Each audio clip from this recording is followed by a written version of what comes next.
Earlier today, Joey Vendetta of Sportsnet 590, The Fan in Toronto, said that an offer sheet for Marner was coming potentially as early as today. He didn't mention a team, but he mentioned a dollar figure.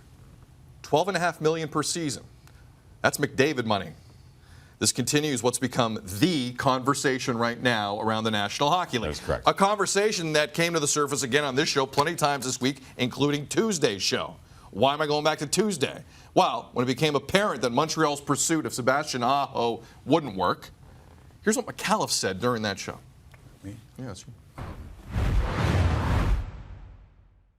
If Mitch Marner is not signed, if Patrick Laine is not signed, if all of these guys who are going to have trouble coming to terms, otherwise they would have come to terms already, if they're not signed, watch out for the Montreal Canadiens. Oh, I see what you're doing there. Well, we should definitely be watching out for the Montreal Canadiens, Timmy. David Pagnotta, I'm getting that right? David's a good guy. I don't want to mess up his name. Pagnotta of Fourth Period tweeted earlier today, Montreal were not only looking at a Marner offer sheet, they could turn their attention to Patrick Laine.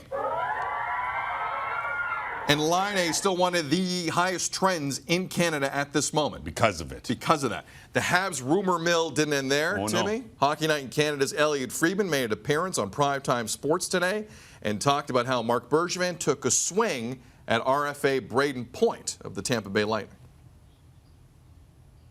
I don't know if they offer sheeted Point and he said no.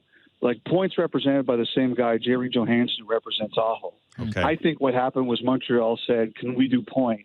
And Point has made it very clear he wants to go back to Tampa. I don't think he was interested. All right. Clearly there's a lot of smoke here, McAuliffe. Yeah, there is. Do you think there's fire somewhere? Eventually, yeah.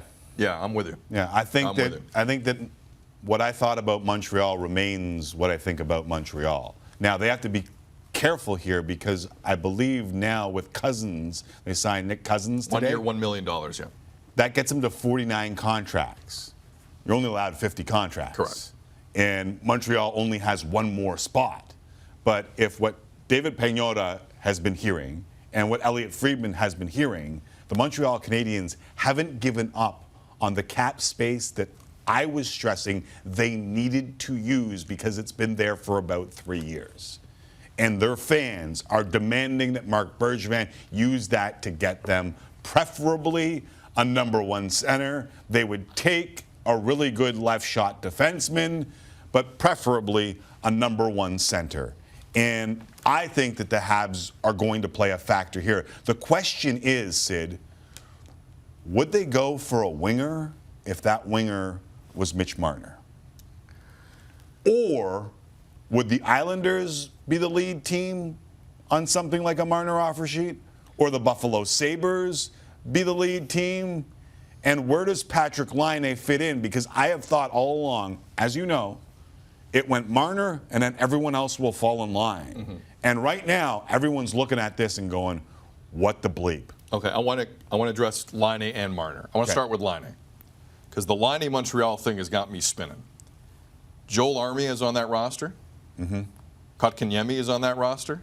Strong Finnish presence already on that roster. Again, the money, Tim, don't know if it would work.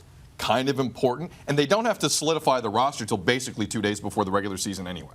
Right. So if any of these teams make a move and they're in a tight financial situation, there is nothing but time here to figure it out. Just keep that in mind as we go forward. Patrick Laine, before the age of 22, 3 30-goal seasons in this league.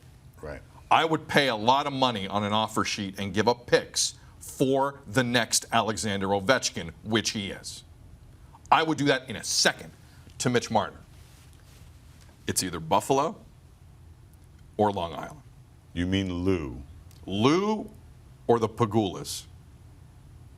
Can you imagine Mitch Marner in a Sabres jersey down the QEW?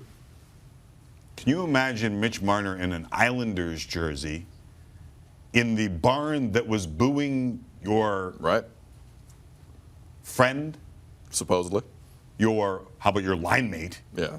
Who helped you to 92 points. But at $12.5 million a year, how do you not sign that? That's what's killing me about this speculation. Because we know Tim full well. Some of the numbers that have been thrown around the last 10 days for Marner, some of them have been laughed at. Right? You mean the $13, $14 million? Yep. I laughed. So at 12 and a half doesn't make you laugh? Yes. But it's more believable than 14. If you're really trying to screw Kyle Dubas, how do you do it? How do you get into his system and hack everything? You make him pay Marner $12.5 million, and the Leafs are screwed. That's how you hack into their system. Okay, but to do that, not only do you have to give up the 4 first-round picks, but Kyle Dubas has to sign at $12.5 million to screw him. If you are convinced Dubas is going to match, what does it matter?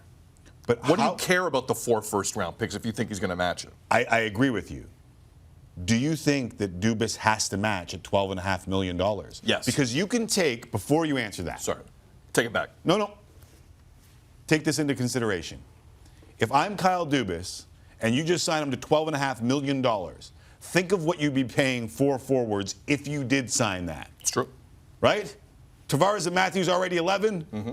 You've got William Nylander at basically 7. Mm-hmm. And then you're going to give 12.5 to Mitch Marner for a team that never advanced past the first round? What if you take the first-round picks, flip those? What could you do with those? What could you do with 3 first-rounders at the trade deadline? A lot. And July 1st. Now, you can do a lot with those. I think that Mitch Marner is a wonderful player. Is he a $12.5 million player? He's not a $12.5 million. Let us remind people, Sixero, he had 69 points in 82 games and was a -1 while on the 4th line for a little while, just over a year ago. Wasn't that long ago, you're right. Then he plays with Tavares, and it works perfectly, right? Mm-hmm. Goal-scoring center, playing with a distributing winger, and that doesn't happen very often. Usually it's the distributing center playing with the goal-scoring winger. They fit together very well. And he ends up with a ridiculous amount of points. Yeah. Does that make him a 12? Listen, there are a lot of teams that have put down money for 1 good year. And for Marner, it's been 2 pretty good years, and he's a young guy. But I think if you polled the Leafs electorate and asked them if they should have paid William Nylander after his 1 good year, what do you think they would say? I think some of them said yes. I think a lot of them said yes. Said yes? Yeah. Now, what do they say? Well, you didn't ask me that. Yes, I did. You just didn't listen. They'd say no. But I'll tell you this, if they sign Marner, Nylander's gone. That's not a choice. That's the math of it. Nylander has to go, and you have to find a landing spot for him. Yeah. That's not an opinion. That's math on that. That's math.